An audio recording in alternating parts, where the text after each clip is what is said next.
I have been asked about this vault and key before. Assuming I did know where the key might be, what would be in it for me to tell you? Prisoner 13. Welcome, humble adventurers, to my realm of knowledge and mystery. Here, in my cursed library, are endless tomes and scrolls on the darkest and evilest foes in all the realms.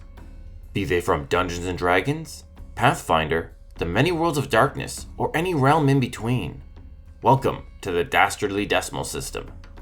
I'm your caretaker of the corrupt, the librarian, Castor Cain. And supervising as always is Vega the cat. It is said that we should not judge a nation based on how they treat their citizens, but instead on how they treat their prisoners. In many worlds, the worst of the worst villains are kept behind bars in order to protect the populace. Most criminals fear having their freedoms taken away. But what do you do when a criminal wants to be put behind bars? For today's topic, I have brewed a pot of Thief's Tea. It is a dark and brooding tea with tastes of cinder toffee. It's the type of tea that works best in the dark corner of any pub. So take a seat, have a cup, and join Vega and I as we talk about Prisoner 13.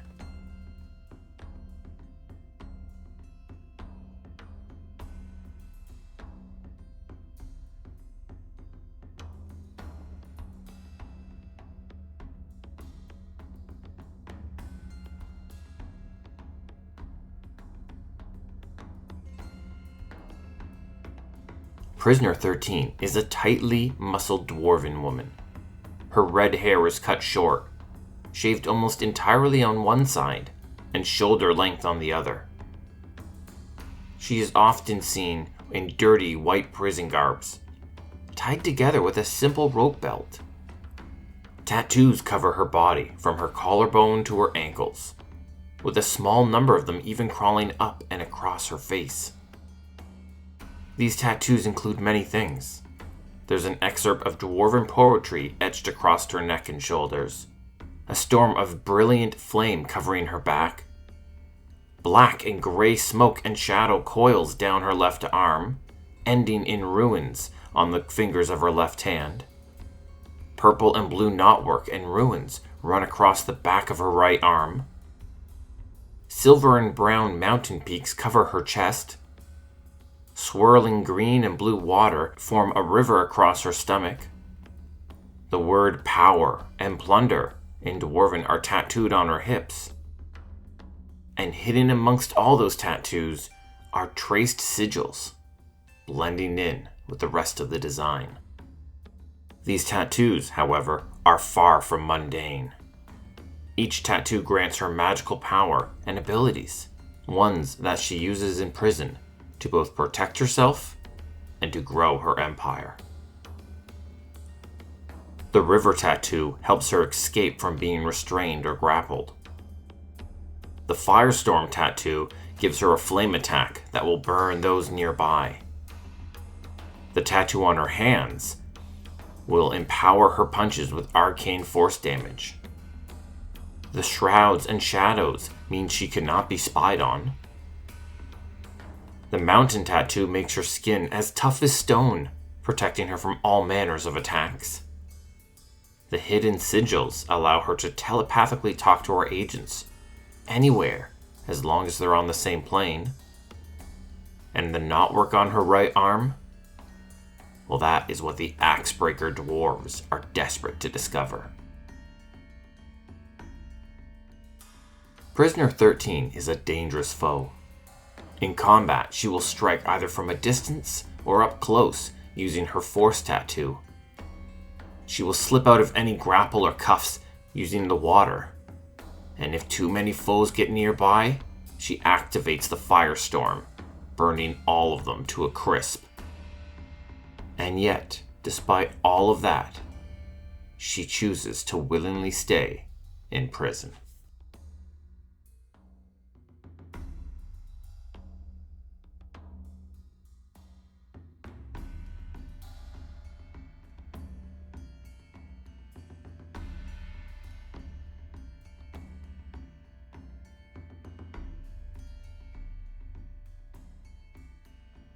In the world of Toril, nearly 15 centuries before the modern times, there existed the great dwarven kingdom of Delzun. At its center was the great city of Gauntlgrim. When Delzun fell, so too did the city. It lay untouched for centuries, until it was rediscovered by King Bruenor Battlehammer. Now the city, and all of its magical forges, acts as a thriving stronghold for dwarves, humans, and elves. In modern day, Gauntlgrim is called home by many different dwarven clans. One of the most influential clans was Clan Axebreaker.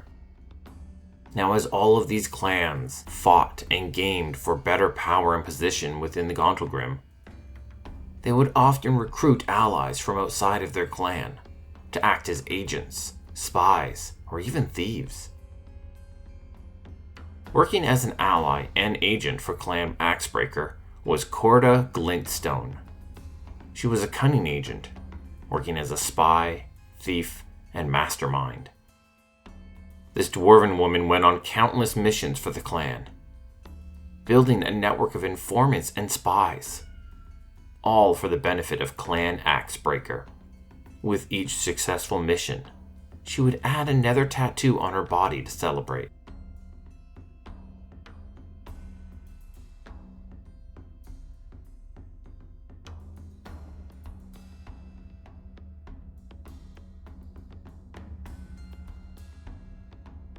Corda Glintstone was the key to Clan Axebreaker's future. She was skilled, she was efficient, and she was loyal. Together, they would have a path for riches, glory, and power. But that was just a lie. At some point in her employ, Corda became discontent with her lot in life. She wanted more than to simply be an agent. She grew too ambitious and devised a plan to take power for herself. Over 5 years, she began to take careful stock of Axebreaker's wealth and prepared to strike. She researched ancient rituals that allowed her to infuse her tattoos with the magic of Gauntlgrim's forges. Then, after years of preparation, one night, with the aid of her lieutenants, Corda swooped in and robbed Clan Axebreaker of their wealth, leaving only a pittance as she fled into the night.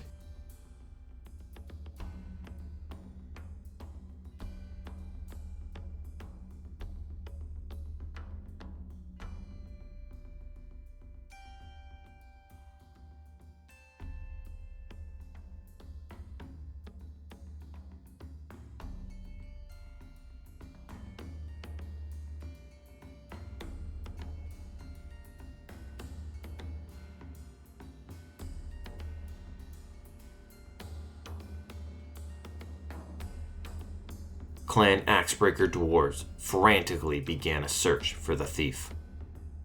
They figured it was Corda, but with her skills, her resources, and now all this wealth at her disposal, hope for her discovery was not high. This made it all the more surprising when they found her almost immediately. Desperate to get their gold back, Clan Axebreaker began interrogations. Where was the gold? Corda didn't answer. Give us the gold. Corda didn't answer. If you know what's good for you, you'll give us back our gold. Corda still refused to answer. Clan Axebreaker interrogated her for weeks on end, using magical compulsion, torture, and even threatening those that she cared about. But Corda still refused to answer. Clan Axebreaker rounded up any agent they could, hoping to find an answer that way. But Corda's agents were loyal, either fighting to the death or accepting execution instead of speaking. Left with no other option, Clan Axebreaker threatened Corda with imprisonment. Using their influence, they had Corda sentenced to life in prison at the most feared prison in the north, Revel's End. There, under terrible, frigid conditions, they hoped that Corda would eventually break, revealing the locations for a chance at freedom. Unbeknownst to them, this is exactly what Corda wanted. In planning for this heist, she had made numerous enemies and owed a great deal of people a great deal of gold, a return for their financial investment. But it was money that she had no intention of paying back. Many people wanted her dead, and many were trying to hunt her down. But deep in prison, she would be protected from all of their attacks. So with a menacing smirk on her face, she was shipped off to Revel's End, where her name would be forgotten, and she would only be known as Prisoner 13.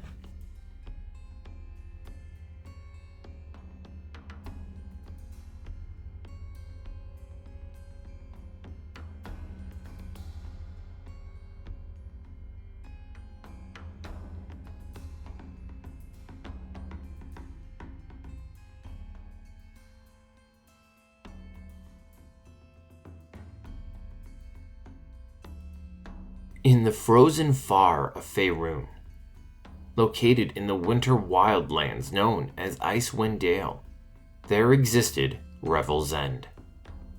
Situated on the frigid, misty coast of the Sea of Moving Ice, there is a prison built into the side of a tall, blade-shaped rock that rises high above the sea cliffs. Revel's End is a prison controlled by the Lord's Alliance, containing members from Waterdeep, Baldur's Gate, Silvery Moon, and Neverwinter, just to name a few. It holds within its walls the Sword Coast's most heinous criminals. Each cell was blanketed by an anti-magic field, and the prisoners were forbidden to speak using their real names.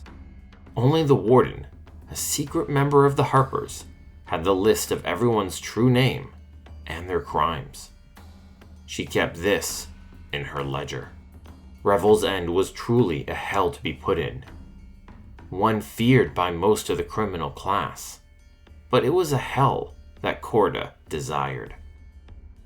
In the weeks leading up to her arrest, Corda had spent the time building a second network of spies and agents. This construction had cost her much of her newly stolen wealth, but she cared little.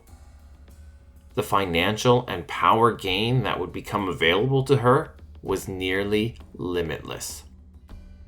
Now, known only as Prisoner 13, she controls her new criminal empire from within the prison walls.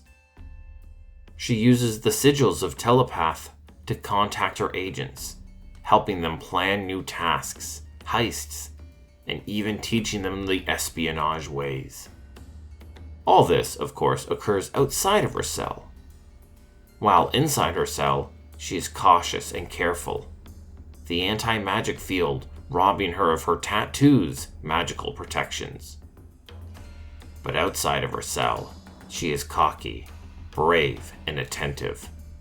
She listens and observes, absorbing every detail possible, while sharing as little as she can.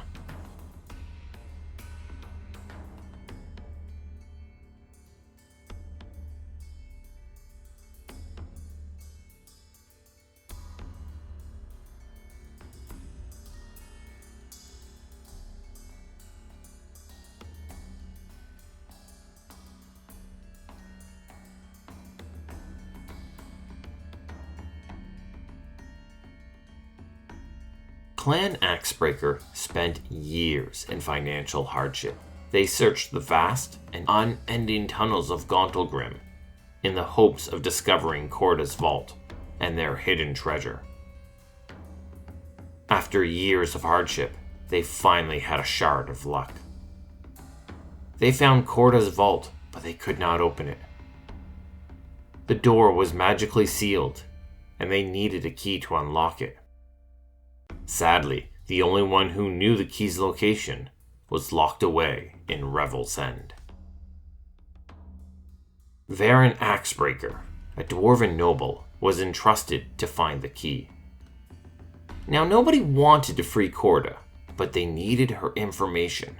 So Varen reached out to a secret organization known only as the Golden Vault. Working alongside of them, they sent thieves into Revel's End with one task: discover the location of the key. The thieves then inserted themselves into Revel's End. Some as employees, others as guards, and even one as a new prisoner. Once they located Prisoner 13, they asked her for the key. Prisoner 13 saw desperation in their approach and smirked. Desperation always meant a business opportunity for her. She offered the key back in trade.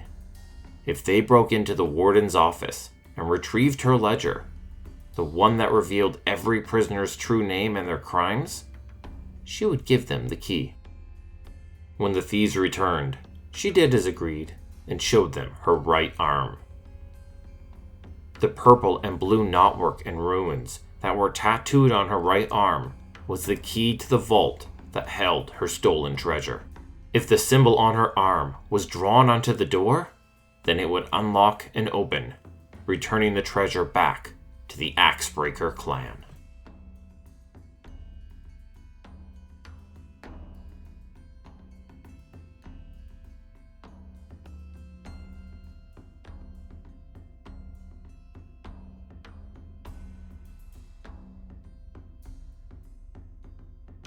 The Axebreaker clan were ecstatic to have their treasures returned to them. While only a fraction of the original amount remained, it was still a substantial amount that would drastically ease their financial and social woes. This brings up an interesting question. If the remaining amount of the stolen treasure was still a substantial amount, why did Prisoner 13 so readily return it? And why, when offered a chance to escape Revel's End, did Prisoner 13 refuse? She told the thieves that she was happy where she was. This brings up a frightening hypothesis. If Prisoner 13 returned the stolen dwarf treasure, she must have had a vast source of wealth and power at her disposal. Something that would make her first vault look small by comparison. Now, we know she has an organization, but an organization with that amount of wealth, even a secret one, would have whispers of its origin echoing through the darkness. They would have a name that would cause men to whimper and women to flee. Yet, try as I might, I cannot find a name for this organization. And honestly, that scares the ever-loving crap out of me. Who are these thieves and agents that walk amongst the shadows, who possess wealth and power to rival major clans, and who do so without a whisper of their existence? The Nog Orals Guild, the Zazesper Guild, the Xanathar Guild, the Zentarum, and the Red Wizards of Thay. Each is a guild or organization with vast power and wealth, and we know their names. Even the secret good guy organizations, the Harpers, still have a name that we know. So how terrifying is it that there exists an organization that may rival some of the biggest bads, and we have no clue as to who they really are? It seems our tea has run out. I hope this aids you in your prison explorations. Join me again in my library for more stories and lore about the darkest villains from the darkest realms. This has been the Dastardly Decimal System, and once again, I am your librarian, Castor Cain. And with me as always is Vega the cat.